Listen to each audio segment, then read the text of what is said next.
आज की हमारी वर्कशीट नंबर 26 रहेगी इंग्लिश सब्जेक्ट से रिलेटेड। और ये हमारी वर्कशीट जो रहेगी वो 6th क्लास की वर्कशीट रहेगी, जो कि मंडे यानी कि 28 दिसंबर की हमारी वर्कशीट है। First of all name of student में बच्चे अपना नाम डालेंगे। नेम ऑफ क्लास टीचर में वो अपनी क्लास टीचर का नेम यहाँ पर डालेंगे। और इससे पहले जो हमने इंग्लिश की वर्कशीट की थी उसमें हमारी स्टोरी चली हुई थी फेयर प्ले, जिसमें जुम्मन शेख और अलगू चौधरी दो दोस्त हैं। और जुम्मन की जो मौसी हैं वो उनको अपनी प्रॉपर्टी दे देती हैं और बदले में बोलती हैं कि तुम मुझे खाना और रहने की जगह दे देना। कुछ समय तक ये सेटलमेंट जो है उनकी अच्छे से चलती है, बट क्या होता है बाद में जो जुम्मन की वाइफ होती हैं वो उनसे अच्छा व्यवहार नहीं करती हैं और जुम्मन भी अपनी मौसी से अच्छा व्यवहार नहीं करते हैं, जिसकी वजह से मौसी पंचायत बुलाती हैं।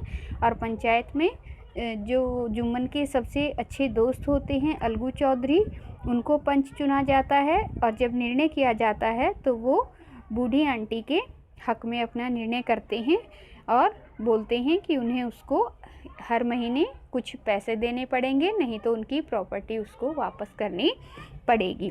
तो इस तरीके से उस दिन के बाद से दोनों दोस्त जो हैं वो दोस्त नहीं रहते हैं। और जुम्मन जो है वो अब मौके की तलाश में है कि उसको कब मौका मिले और वो अलगू चौधरी से अपना बदला ले। और उसी समय अलगू चौधरी जो है उसके ऊपर एक मुसीबत आती है कि वो अपने बैल जो हैं वो उसका एक बैल जो है उसकी डेथ हो जाती है, तो वो दूसरे बैल को समझू साहू नाम के व्यक्ति को बेच देता है। और 1 महीने बाद जो है पैसे देने की बात होती है, लेकिन उसी समय के दौरान जो है बैल उसकी भी डेथ हो जाती है और अब समझू साहू जो है वो पैसे देने से मना कर रहा है। तो इसीलिए अब दोबारा से ये डिसाइड किया जाता है कि अब दोबारा से पंचायत बैठाई जाएगी और वहीं पर निर्णय लिया जाएगा कि अब समझू साहू को पैसे देने हैं या नहीं देने हैं। तो इस वर्कशीट में हम देखेंगे कि यहाँ पर फिर क्या होता है। तो सबसे पहले देखिए लेसन हमारा कौन सा है, फेयर प्ले। और चैप्टर को स्टार्ट करने से पहले हम देख लेते हैं कि हमसे यहाँ पर कुछ क्वेश्चन पूछे गए हैं जिसके आंसर आपको यस और नो में देने हैं।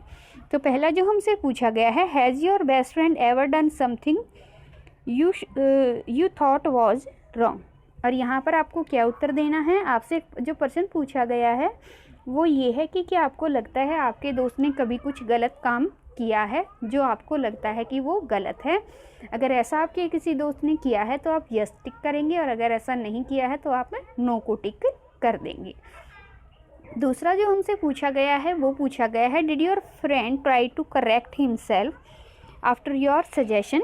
कि अगर तुम्हारे दोस्त ने कुछ गलत काम किया है और अगर तुमने उसको बताया है कि तुम यहाँ पर ये गलत कर रहे हो, तो क्या उसने उसको सुधारने की कोशिश की है। अगर ऐसा किया है तो यस करेंगे, अगर ऐसा नहीं किया है तो फिर नो करेंगे। तीसरा है, what changed after your suggestion to your friend. कि जब आपने अपने फ्रेंड को कोई सलाह दी है किसी चीज़ को गलत या सही तरीके से करने पर, तो उसके ऊपर क्या प्रभाव पड़ा है कि वो उसने उसको सही से किया या फिर उसने अपनी गलती जो है वो नहीं मानी। यहाँ पर ये आप लिख देंगे कि वेदर इट इफेक्ट हर और ही करेक्ट हर सेल्फ और नॉट। तो इस तरीके से ये तीनों पर्सन जो है वो बच्चे अपनी खुद की समझ से करेंगे अपने दोस्तों के साथ उनके इसी व्यवहार से संबंधित। और अब हम चलते हैं आगे अपनी चैप्टर की तरफ और देखते हैं कि आगे की स्टोरी में हमें क्या बताया गया है। Let us read what happened next in the story fair play. तो यहाँ से हम स्टार्ट करते हैं। The panchayat was held under the old banyan tree. कि दोबारा से उसी पुराने बनियन के पेड़ के नीचे पंचायत बैठाई जाती है। Algu stood up and said. Algu खड़ा होता है और बताता है, the voice of the panch is the voice of God. कि जो पंच की आवाज़ होती है वो भगवान की आवाज़ होती है। Let Sahu nominate the head panch. और मैं बोलता हूँ कि साहू को ही पंच का चुनाव करने दो। I will abide by his decision. कि मैं उसके इस डिसीजन का सम्मान करूँगा। Sahu saw his chance and propose the name of Jumman. और साहू ने देख लिया कि मैं जुम्मन को ही पंच बनाऊँगा क्योंकि वो उससे बदला लेना चाहता है। Algu heart sank and he turn pale. और जैसे ही उसने जुम्मन को पंच बनाया तो अलगू का जो दिल था वो बैठ गया और उसका चेहरा पीला पड़ गया। But what could he do, लेकिन अब वो क्या कर सकता था, उसने तो वायदा कर दिया था। The moment Jumman became head panch, लेकिन जैसे ही जुम्मन हेड पंच बना, ही रियलाइज्ड हिज रिस्पॉन्सिबिलिटी, तो उसको अपनी रिस्पॉन्सिबिलिटी जो थी उसका ज्ञान हो गया। एज जज and the dignity of his office, और उसको पता चल गया कि उसको क्या करना है। Could he seated in the high place have his revenge now, वो सोच रहा था कि वो इतने ऊंचे पद पर बैठकर क्या अपने बदले के बारे में सोचेगा। ही थॉट एंड थॉट, और वो सोचता रहा। And he must not allow his personal feeling to come in the way of speaking the truth and doing justice, और उसने क्या सोचा कि वो अपनी बदले की भावना को अपने इस डिसीजन मेकिंग में नहीं लेकर आएगा। कहने का मतलब है कि वो निष्पक्ष होकर अपना फैसला जो है वो करेगा। Both Algu and Sahu stated there case, Algu और साहू दोनों ने अपनी अपनी बातें बताई। देवर क्रॉस एग्जामिन्ड, उनसे प्रश्न पूछे गए। And the case was considered deeply, और सभी जो पंचायत के लोग थे उन्होंने बड़े ध्यान से केस को सुना। Then Jumman stood up and announced, उसके बाद जुम्मन खड़ा होता है और बोलता है, it is our opinion that Sahu should pay Algu the price of the bullock, कि हम लोगों ने डिसाइड किया है कि साहू को बैल के पैसे देने पड़ेंगे। When Sahu bought the bullock it suffered from no disability और डिजीज़, कि जब उसने बैल को ख़रीदा था तो वो किसी भी तरीके से बीमार नहीं था। The death of the bullock was unfortunate, कि बैल का मरना है जो वो दुर्भाग्यपूर्ण है। But Algu can not be blame for it, लेकिन अलगू को इसके लिए जिम्मेदार नहीं ठहराया जा सकता। Algu could not contain his feeling, Algu अपनी भावनाओं को नहीं रोक पाया। He stood up and said loudly over and over again, वो खड़ा हो गया और चिल्ला चिल्ला कर उसने कहा, विक्ट्री टू द पंचायत, कि दोबारा से पंचायत की विजय हुई। दिस इज जस्टिस, यही न्याय है। God live in the voice of the panch, कि जो पंच होता है उसके अंदर परमेश्वर की जो है वो आवाज़ होती है। Soon after Jumman came to Algu, उसके बाद जुम्मन अलगू के पास आता है। एम्ब्रेस्ड हिम, एम्ब्रेस्ड मीन्स गले लगाना, एंड सेड, गले लगाकर बोलता है, since the last panchayat I had become your enemy, कि पिछली पंचायत से मैं तुम्हारा दुश्मन बन चुका था। Today I realized what it mean to be a panch, लेकिन आज मुझे पता चल गया है कि एक पंच होने का क्या मतलब है। A panch has no friend no enemy, कि एक पंच के कोई दोस्त या दुश्मन नहीं होते। ही नोज ओनली जस्टिस, उसको केवल न्याय करना होता है। Let no one deviate from the path of justice and truth of friendship और एनिमिटी, कि उसको अपने सत्य के मार्ग से कोई दोस्त या दुश्मन नहीं हटा सकता। Algu embraced his friend and wept, Algu ने भी अपने दोस्त को गले लगा लिया और वो रोने लगा।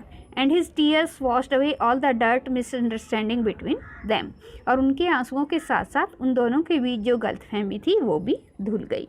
तो इस तरीके से हमने देखा कि किस तरीके से यहाँ पर जस्टिस की विजय हुई, किस तरीके से न्याय को यहाँ पर जीत मिली, और दोबारा से अलगू चौधरी और जुम्मन शेख जो हैं वो दोस्त बन गए।